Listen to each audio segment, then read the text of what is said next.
सांगितलं तर महिन्यात मासिक श्राद्धाची वर्ण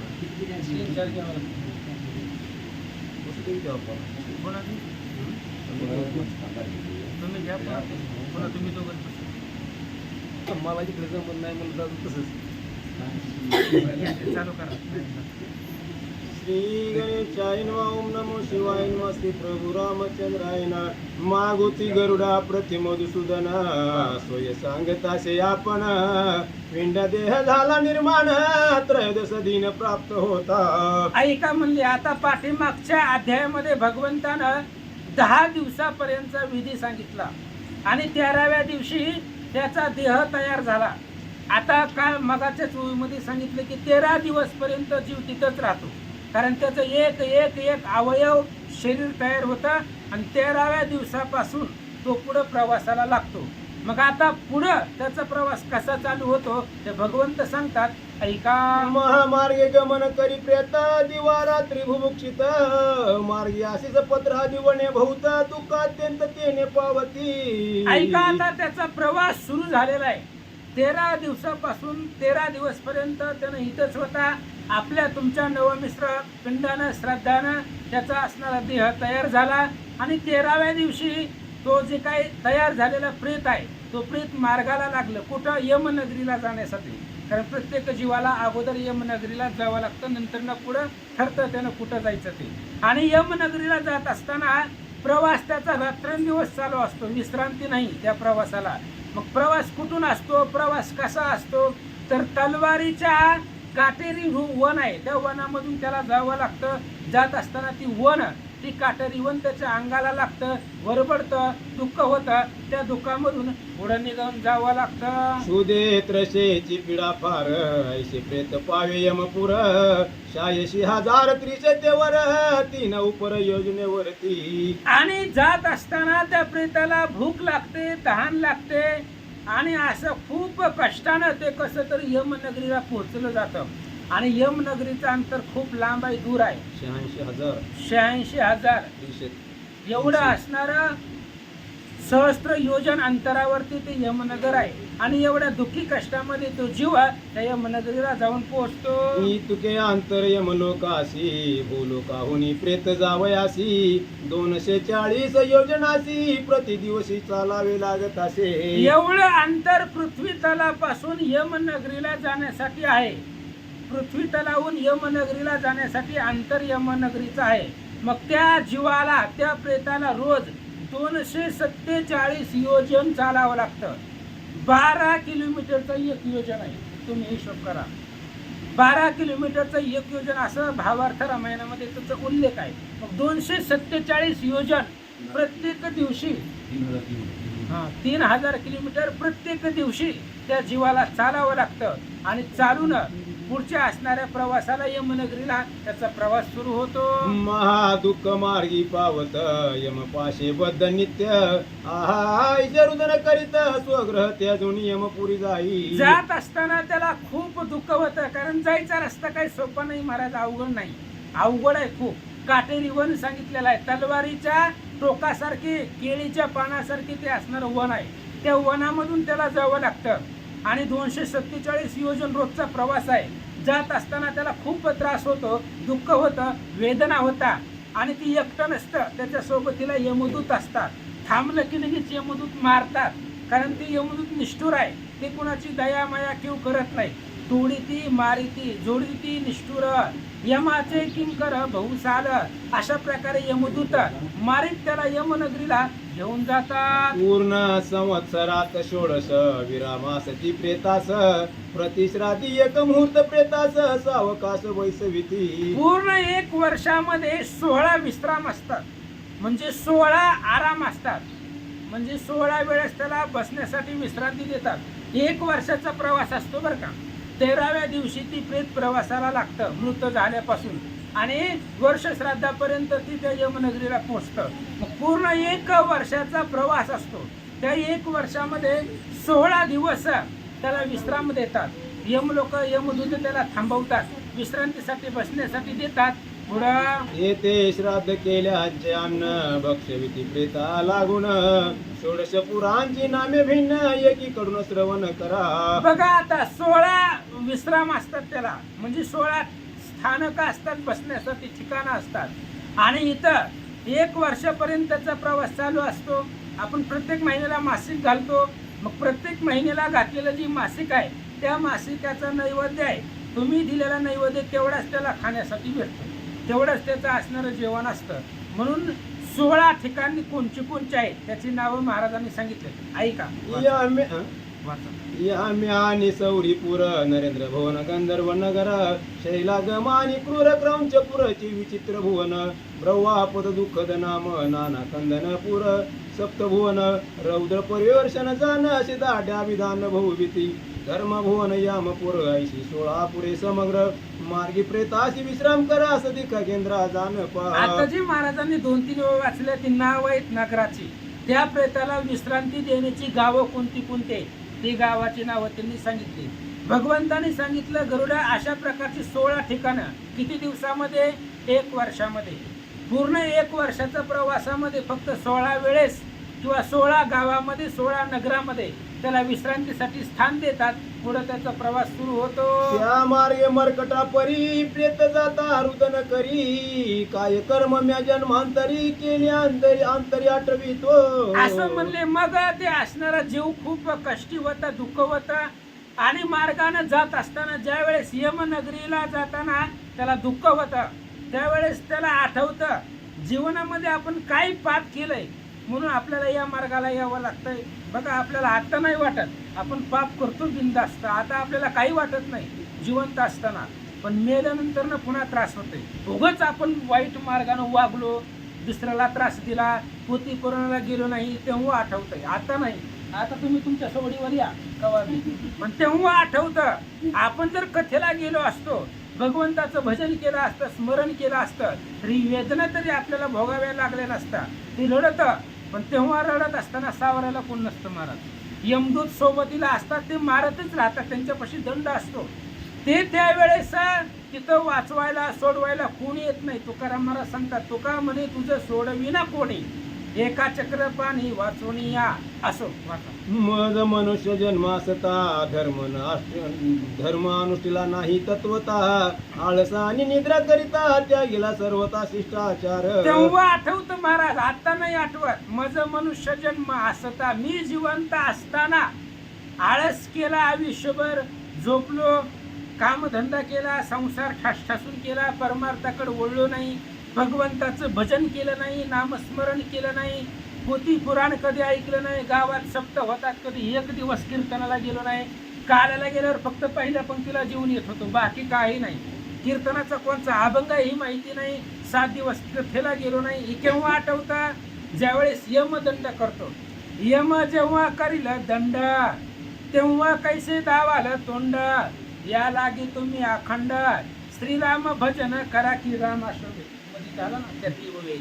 असो अशा पद्धतीने ते जीवाला तेव्हा आठवतं. ज्या शौचाच्यामुळे करून धर्म वाढतो रात्रंदिन, तपही वाढत असे घन बाह्याभ्यंतर जाण मळ जाती. अहो, ज्या कार्यानं धर्म वाढला जातो, पुण्य वाढलं जातं, भक्ती वाढली जाते, अशा प्रकारचं कार्य आम्ही केलंच नाही.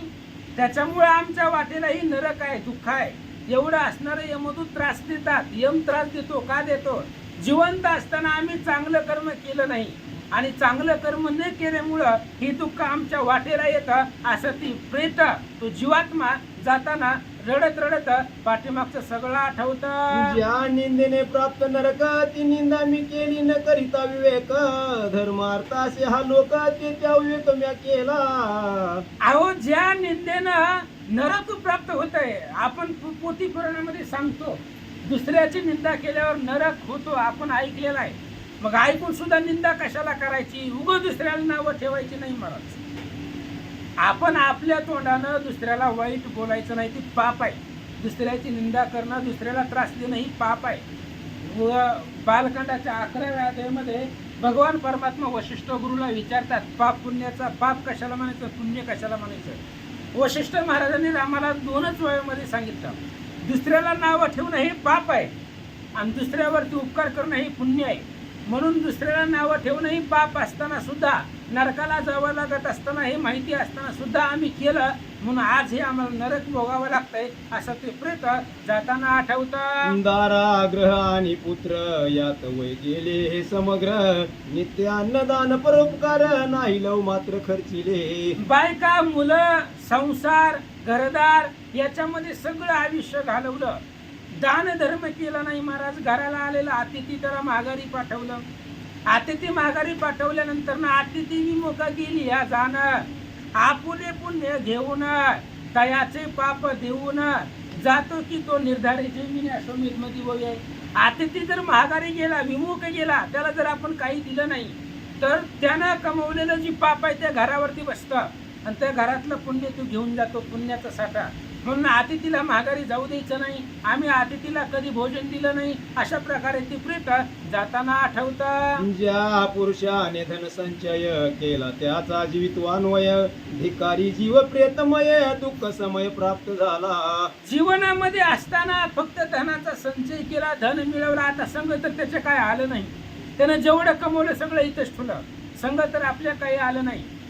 धन मिळवणे कोट्यानं कोटी, संगेनं ये रे लंगोटी, तुकाराम महाराजांचा अभंग आहे. असो तो विचार करता प्रेत जात असताना आपण कमावलं, आयुष्यामध्ये भरपूर कमावलं, पण आज आता आपल्याला दुःख प्राप्त होतं. एवढं कमवून सुद्धा दुःख प्राप्त होतंय. म्हणजे जे आपल्याला पाहिजे ते कमवलं नाही. आपल्याला अपेक्षित काय होतं, पुण्याचा साठा, ते आपण कमवलं नाही. बाकी संसारामध्ये सगळं जीवन घालवलं म्हणून दुःख भोगावं लागतंय. अशा प्रकारे व्यक्ती तो जीव विचार करू लागतो. मी नाही केले दान अथवा नाही घडले हवन, हिम पर्वत गवारी जाण नाही गमन म्या केले. मी माझं कुठंतरी मेल्यानंतर ना मला सुख होईल असं मी जीवनात काही केलंच नाही. कोणाला दान धर्म केला नाही, 1 रुपया कोणाला दान दिला नाही. सप्त्याला, कथेला, कुठं पुती चालू असेल तिथं दान धर्म केला नाही. तिथं देवाला तेलवाट केली नाही, काही केलं नाही. पुण्याचं कर्म घडल अशा प्रकारची क्रिया मी जिवंत असताना काही केली नाही. भगवंताचं भजन केलं नाही.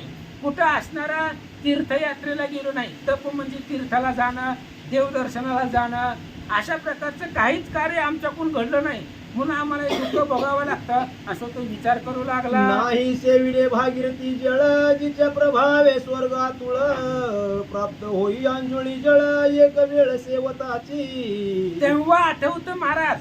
आता आपल्याला लोक म्हणतात काशीला चला, गंगेला चला, पंढरपूरला चला. आता नाही वाटत आपल्याला. संसार पाठीमागं लागलेला असतो, आता जाऊ वाटत नाही. पण त्या प्रेताला तेव्हा आठवत आहे. एक पाण्याचा थेंब जरी, अंजुळीवर जरी पाणी मी त्या गंगेला स्पर्श केला असता चुकून तरी या नरकाच्या वेदना भोगावे लागलं नसतं महाराज. म्हणून त्याला आठवतं तेव्हा.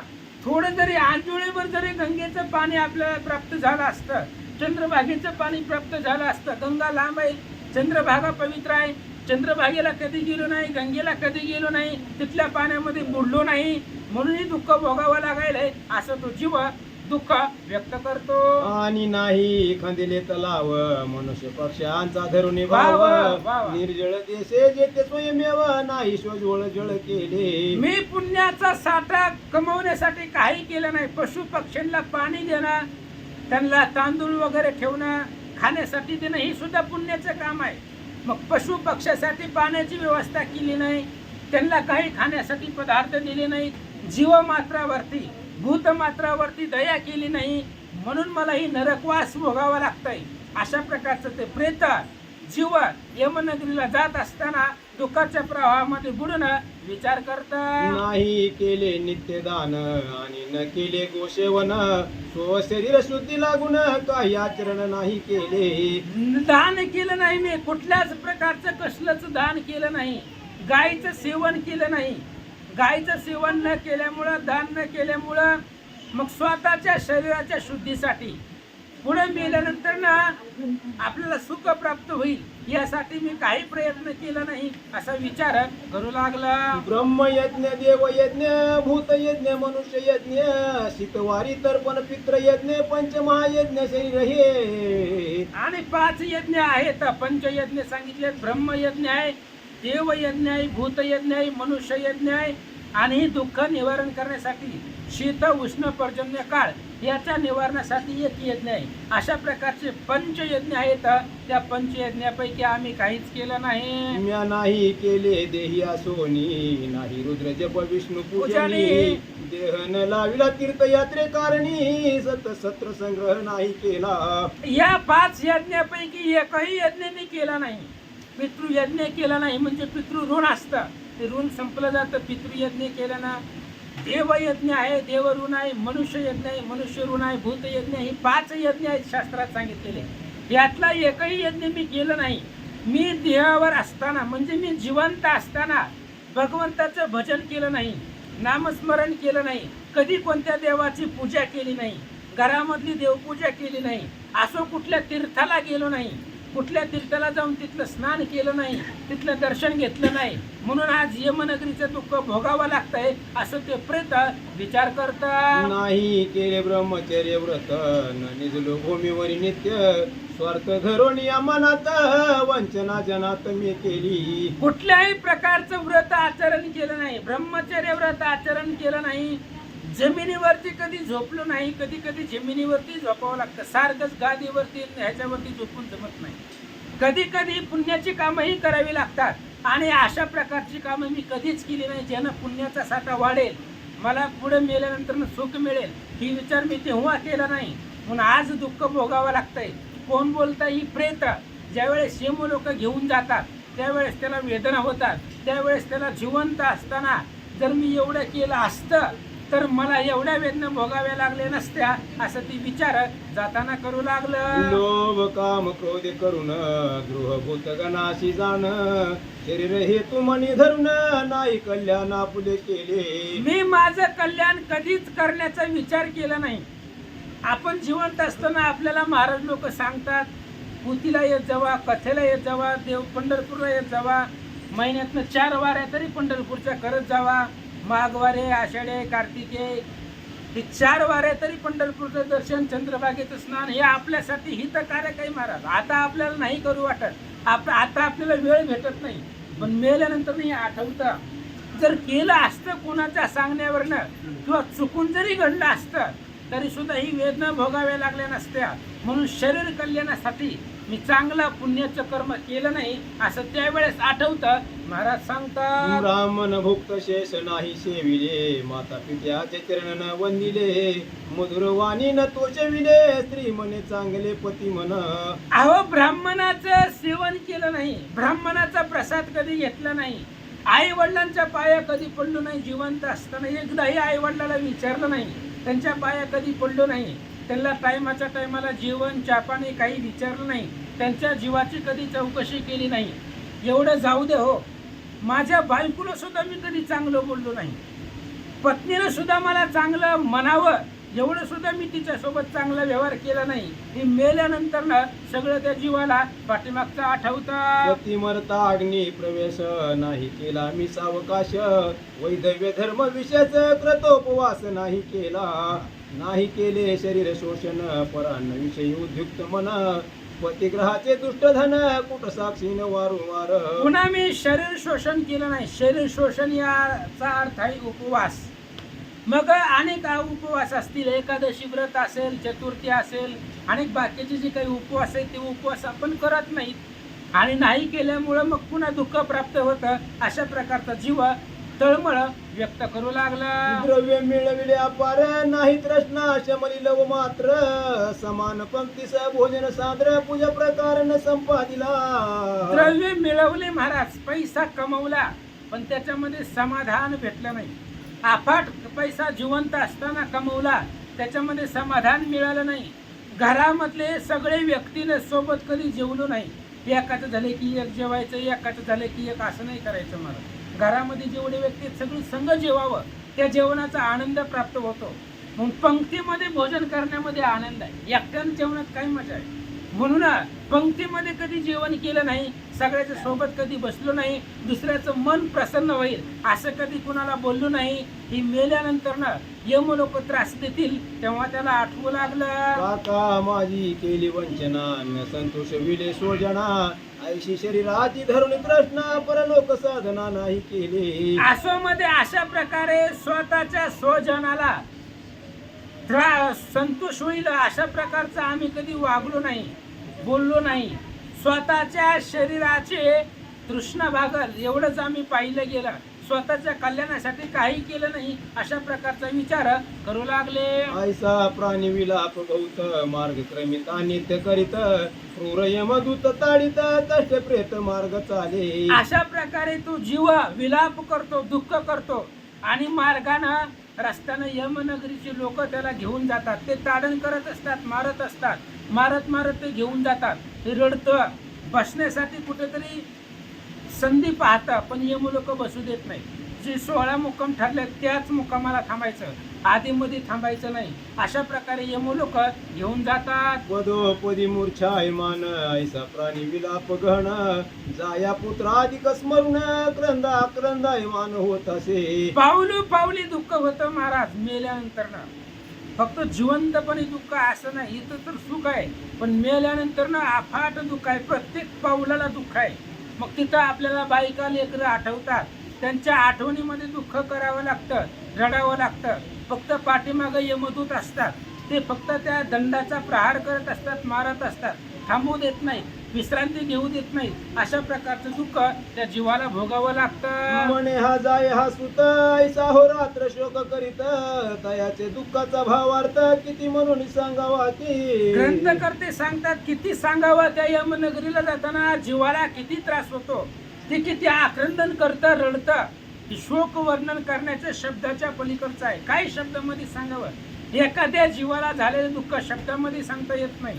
अशा प्रकारे महाराज बोलतात. एकादश दिनीचे जे श्राद्ध ते चतुर्दा तृप्तिकर प्रसिद्ध आद्य मासिक जे शुद्ध वर्ष मासिक एकादश आधी मासाधिक श्राद्ध मासिक प्रेत तुष्ट्यार्थ ऐशी सम्यक मासिके करावी पक्षी नायक आद्य मासावसानी ग्रामपुरी. असं म्हणले. अशा पद्धतीने त्या जीवाचा प्रवास सुरू झाला तर निघालं दुःख. आता त्याला किती दुःख होतं हे सांगितलं.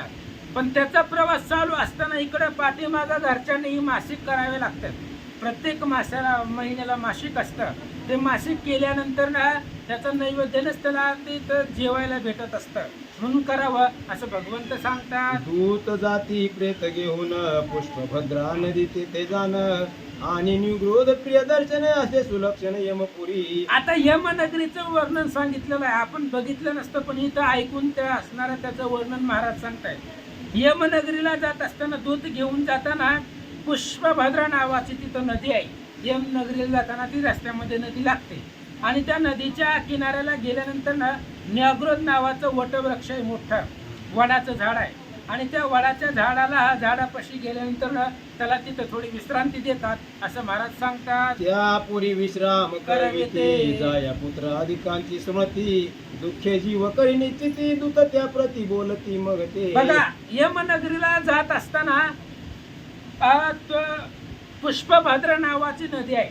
त्या नदीच्या किनाऱ्यावरती वडाचं झाड आहे, विस्तीर्ण भव्य दिव्य मोठं ते वडाचं झाड आहे. आणि त्या वडाच्या झाडाखाली त्या माणसाला त्या प्रेताला बसवतात. बस बाबा इथं थोड्या वेळ दमलाय तू बस. आणि आता आठव जिवंतपणी असताना काही काही केलं. बरं काही बी करू दे, आम्हाला तुझा असणारा पापी व्यक्ती असल्यामुळेच आम्ही तुला इथं आणलंय. आता तुला सोडवायला कोण येणार आहे त्याला बोलव.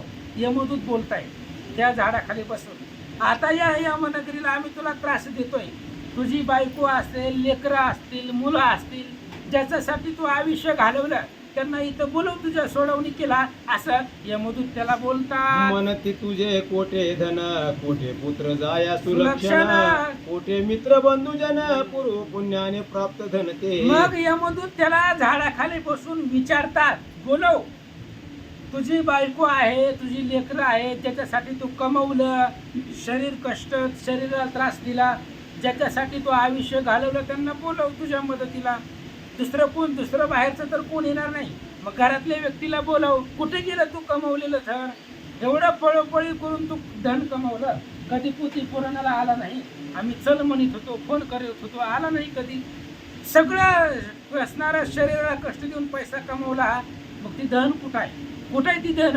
अशा प्रकारे यमदूत त्या जीवाला विचारतात. ते त्वा नाही देश काल पाहुनी बापानं दिले विप्राची या पाणी यास्तव या तुझं लागून यातना आम्ही भोगवितो. ते यमदूत सांगताय तुलाच एवढं त्रास का देतोय. तुला त्रास देण्याचं एवढंच कारण आहे की बाबा धन कमावलं तू, पण कमावलेलं धन कधी 1 रुपया ब्राह्मणाच्या हातावरती ठेवला नाही. पाणी म्हणजे हातावरती ब्राह्मणाचे 1 रुपया कधी ठेवला नाही, कधी दान धर्म केला नाही, पुण्याची कामं केलं नाही. म्हणून यातना आम्ही भोगवितो. हे जी दुःख आहे हे दुःख आम्ही भोगवण्याचं एकच कारण आहे. वैकुंठला आणि कैलासाला आणि स्वर्गाला जाण्याची कामच तू केली नाही ती, म्हणून तुला हे दुःख भोगावं लागतंय असं यमदूत बोलतात. ये मग गीताजी ये मी आम्हा कथिली ती शुभत्वा का नाही ऐकिली ऐकुनी भक्ती का नाही बैसली नास्तिके भासली तुझ खरी. अरे यमगीता आहे, यम लोक त्रास देतात प्रत्येक ग्रंथामध्ये आहे महाराज, आपण ते ऐकतच नाही. आता ते यमदूत सांगतायत जिवंत असताना तू यमगीता का ऐकली नाही. एखाद्या महाराजाकडून ऐकावं लागतं. महाराज मेल्यावरती कसं असतं आम्हाला सांगा, आम्ही सांगितलं असतं. मग का ऐकलं नाही तो ती यम कसा कसा दंड करतो, त्या नगरीमध्ये कसं वर्तन असतं तुझं ऐकायला पाहिजे होतं जिवंत असताना. बरं तू ऐकलं, ऐकून त्याचं कान निराळं टाकलं, म्हणजे सोडून दिलं. ह्या कानातनं ऐकलं ह्या कानातनं सोडून दिलं. मग ती ऐकून सुद्धा त्याच्यावरती तुझी भक्ती का बसली नाही, ती थोडा तरी विचार करायला पाहिजे होतं. हे ग्रंथामध्ये सांगितलंय म्हणजे काहीतरी असेल ना, उगाच लिहिलंय का साधू संतांनी. 18 पुराण व्यास महाराजांनी लिहिले, त्यातलंही गरुड पुराण आहे 18व्या नंबरचं. मग व्यास महाराजांनी उगाच लिहिलंय का, काहीतरी याच्यामध्ये तथ्य असेल, सत्यपणा असेल म्हणून त्यांनी लिहिलेलं आहे. मग ह्याच्यावरती भक्ती तुझी बसली नाही, तू ऐकलं नाही म्हणून तुला दंड आहे असं यमदूत बोलतात. यास्तव लौकिकाचार केला न धर्म तो आचरिला म्हणून क्लेश हे तुझला करावे आम्हा लागती. अरे बाबा तू ऐकलं नाही, पोथी पुराणातली कथा ऐकली नाही, लौकिकाचार केला नाही, धर्माचं आचरण केलं नाही म्हणून तुला दुःख द्यावं लागतंय. आम्हालाही कोणाला दुःख देऊ वाटत नाही. ती यमदूत बोलतात त्याच्याबरोबर त्या झाडाखाली बसून वडाच्या. आम्हालाही कोणा जीवाला दुःख देऊ वाटत नाही. कोण्याही जीवाचा नगडो मत्सर. आम्हालाही कोणाला दुःख देऊ वाटत नाही, पण काय करावं, तुम्ही कामच अशी केली की आम्हाला दुःख द्यावं लागतं इच्छा नसताना सुद्धा. म्हणून जिवंत असताना धर्माचं आचरण केलं नाही, कथा कधी ऐकली नाही, म्हणून हे दुःख भोगावं लागतंय यमदूत बोलतात. ऐसे प्रेत व्याकुलांतर तुत आश्वासिती समग्र द्वयमासी कथेचे साचार घेऊन शौरीपुर मग पावे. असं म्हणले अशा प्रकारे ते प्रेत दुःख करतं, ते रडतं. यमदूतच असतात त्याला आश्वासन देण्यासाठी. झालं थोडं राहिले, आता प्रवास थोडं राहिलं, संपत आलंय. 2 महिन्याचं मासिक संपलं, आता थोडं दिवस राहिलेला आहे. असं कसं तरी आश्वासन देऊन ती जी काही यमदूत आहे त्याला कसं तरी हळूहळू पुढच्या प्रवासाला घेऊन जातात. ज्यांचे नामत्रय पक्षिक ते होता ते मासिक पुढे नरेंद्र खगरोन उन्मुख प्रेत सम्यक पावत असे. ऐक म्हणले आता त्रैपक्षिक नावाचं नगर आहे, तिथं त्याचं 3ऱ्या महिन्याचं मासिक होता. 16 विश्रामापैकी हे असणारं एक नगर आहे. तिथून पुढे गेल्यानंतर ना पुन्हा ते असणाऱ्या नरोन्मुख नावाचं एक नगर आहे आणि त्या नगरामध्ये ते प्रेत पावलं जातं. अशा प्रकारचे 16 विश्राम एका वर्षाच्या कालावधीमध्ये 16 नगरामधून त्या प्रेताला जावं लागतं असं भगवंत बोलतात. आणि गरुडा 12 दिवसी त्रैपक्षिकानी षणमासी पूर्ण संवत्सरी कुंभासी प्रेत उद्देश अगत्य करावे. अशा पद्धतीने गरुडा भगवान परमात्मा गरुडाला सांगतायत 12व्या दिवशी आणि त्रैपक्षाला म्हणजे 3 महिन्याच्या मासिकाला आणि षण महिन्याच्या मासिकाला ते असणाऱ्या त्याला ते मासिक करावं असं भगवंत बोलतात. या दिवशी न केल्या कुंभदान दूत होऊनी कोपायमान शाप देती तेने करुण कधी कल्याण न पावे करता पै. महिन्यात 3ऱ्या महिन्याच्या मासिकाला आणि 6व्या महिन्याच्या मासिकाला कुंभदान करावं ब्राह्मणाला. ते जर कुंभदान केलं नाही तर यमलोकाला त्या यमदूताला राग येतो आणि ती यमदूत त्या प्रेताला तर मारतात, पण ही विधी करणाऱ्या व्यक्तीला सुद्धा त्याचं अकल्याण होतं. म्हणून 3ऱ्या महिन्याच्या मासिकाला आणि 6व्या महिन्याच्या मासिकाला ब्राह्मणाला कुंभदान द्यावं असं भगवंत सांगतात. उदकाचा भाग तुतासी मिळत असे त्या दिवशी यास्तव यज्ञ तिचे प्रेतासी न देता दुःखासी पात्र होई. ते कुंभ पाण्याने भरलेला कुंभ का दान द्यायचा ब्राह्मणाला, कारण त्या प्रेताला ती पाणी भेटलं जातं. इथं आपण तुम्ही जे जे दान कराल, पुढे येणार आहे विषय, जे जे तुम्ही इथं दान कराल ते ते त्या प्रेताला प्राप्त होतं. म्हणून त्याच्या सुखासाठी ही दान धर्म करा असं भगवंत गरुडाला सांगतात. 2 मासाचे मासिक जीवन गंधर्व नगरी करी गमन, तृतीय मासिकाचे अन्न प्रेत जेवून सुखी होई. 2 महिन्याचं मासिक झाल्यानंतर ना, मासिक झाल्यावर आपण नैवेद्य दाखवतो आणि ती निवद दाखवल्यानंतर ना ते 2 महिन्याचं मासिक ते प्रेत जेवतं आणि जेवल्यानंतर ना त्याला आराम भेटतो. पुढं गंधर्व नावाचं नगर आहे 16 विश्रामामध्ये आणि त्या गंधर्व नगरीचा प्रवास त्याचा चालू होतो असं सांगतात. पुढे शैला आगमी आणि यमदूत नेती, ते प्रेतावरी पाषाण वर्षती, तेने दुःख पावे अति छत्रदाने निश्चिती पीडा हरे. पुढे शैलगाम नावाचं नगर आहे.